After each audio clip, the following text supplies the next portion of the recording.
السلام عليكم ورحمة الله وبركاته، وأهلا بكم حبايبي متابعينا الكرام من مصر جامعة الدول العربية. دمتم ودامت أيامكم بكل الخير والحب والسعادة.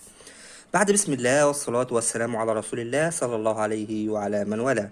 معكم أخوكم أحمد الكومي، الأمل لتعليم صناعة المنظفات. احنا النهارده حبايبي هنعمل 30 لتر صابون سائل بجودة محترمة جدا. أول حاجة معانا هنملى نص البرميل مية أو تلتين البرميل مية، مفيش أدنى مشكلة. أهم حاجة نعمل حسابنا للمواد اللي هتتحط والمواد اللي هتدوب بره في مية. وبعد حبايبي ما حطينا المية بتاعتنا، دلوقتي هننزل ب50 جرام من ملح الليمون، حمض الستريك أو ستريك أسيد، دي كلها مسميات لملح الليمون. طبعا هنقلب كويس جدا.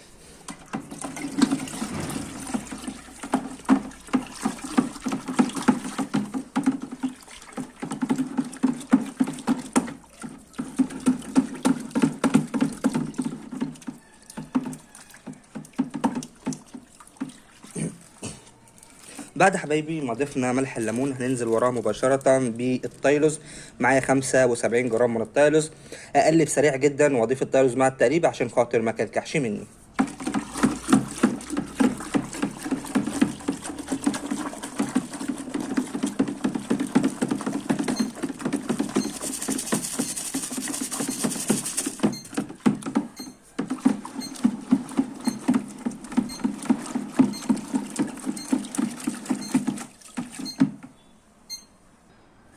وبعد حبايبي ما قلبنا التايلوز بتاعنا كويس جدا، دلوقتي هحط الصودا بتاعتي. انا معايا بالظبط 410 من الصودا السائله.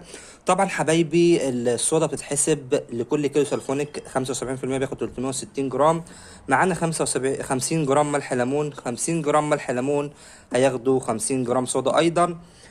كل ما زاد تركيز السلفونيك بيقل معانا الصودا. مهم جدا نعرف تركيز السلفونيك عشان نقدر نحسب له الصودا. طبعا هنضيف الصودا مع التقليب الجيد.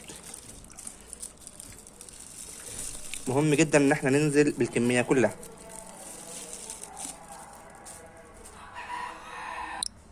ودلوقتي نقلبها كويس جدا.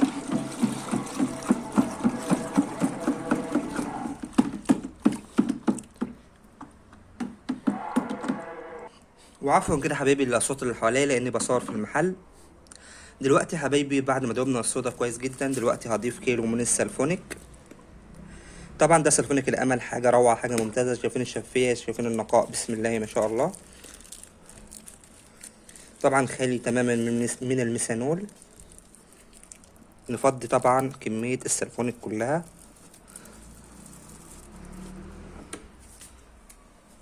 ودلوقتي نقلب كويس جدا.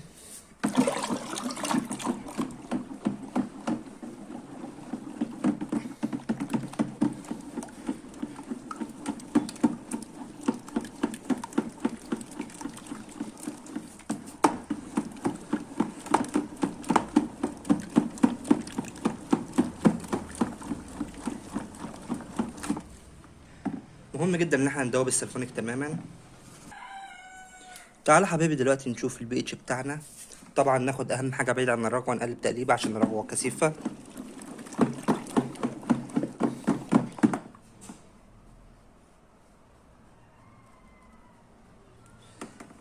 تعالوا نشوف البي اتش بتاعنا. البي اتش كده 7 حبايبي.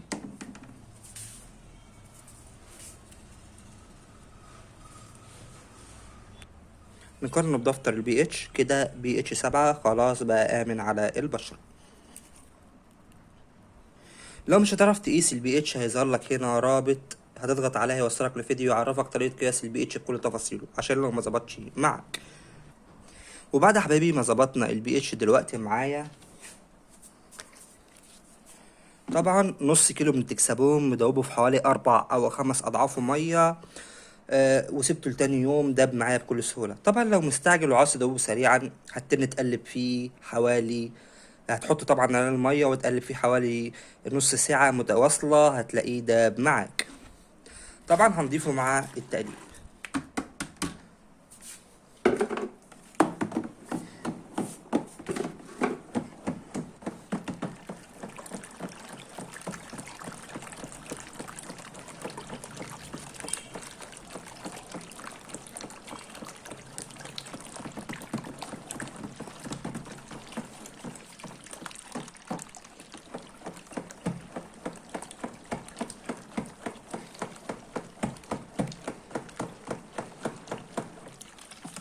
وبعد حبايبي ما دوبنا التكسبون تماما، وبعد حبايبي مدوبنا التكسبون معايا دلوقتي 450 جرام من الملح مدوبهم في 4 أو 5 أضعافهم مية برضو.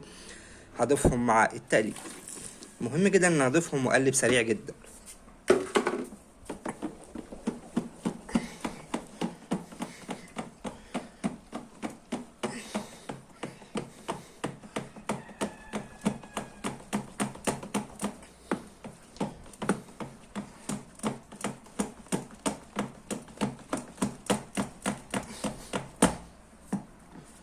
دلوقتي هستنى لما الرغوة تهدى واكمل بقية الخامات.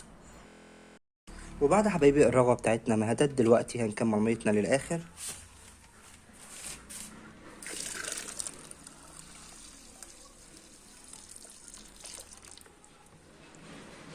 وطبعا هنديها تقليبة كويسة جدا.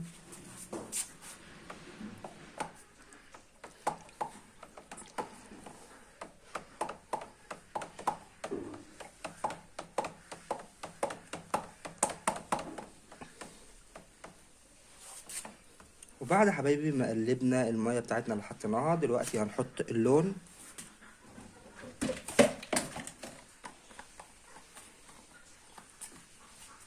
طبعا اللون على حسب الرغبة، اي لون تحبوا تحطوه، تفتحوه بقى تغمقوه، دي حاجة ترجع لكم.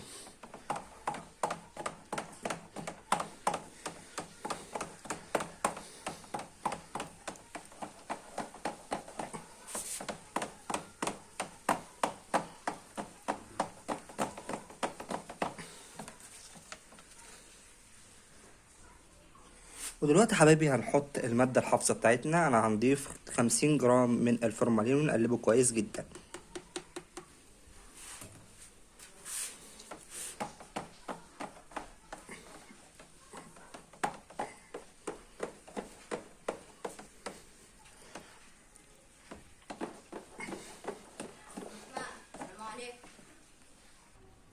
كده حبايبي المنتج بتاعنا انتهى، ما فاضليش غير 25 جرام من الريحة الزيتية. هضيفهم مع التقليب الجيد، يبقى كده معايا منتج بجودة محترمة جدا. واهم حاجة اضافة الريحة بعد يوم من وضع الفورمالين، عشان تكون ريحة الفورمالين راحت تماما فما تأثرش على المنتج. تعالوا دلوقتي حبايبي نشوف المنتج النهائي بتاعنا. بسم الله الرحمن الرحيم. ده المنتج بتاعنا ممتاز جدا، شايفين الشفية والنقاء، والزوجة ممتازة جدا كمان.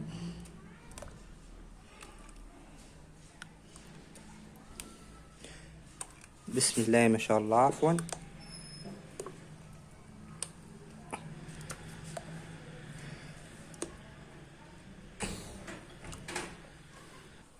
وفي النهاية حبايبي، لو عجبكم الفيديو اعملوا اعجاب بالفيديو واشتراك بالقناة وتفعيل زر الجرس حتى يأتيكم كل ما هو جديد من اخوكم احمد الكومي، الامل لتعليم صناعة المنظفات.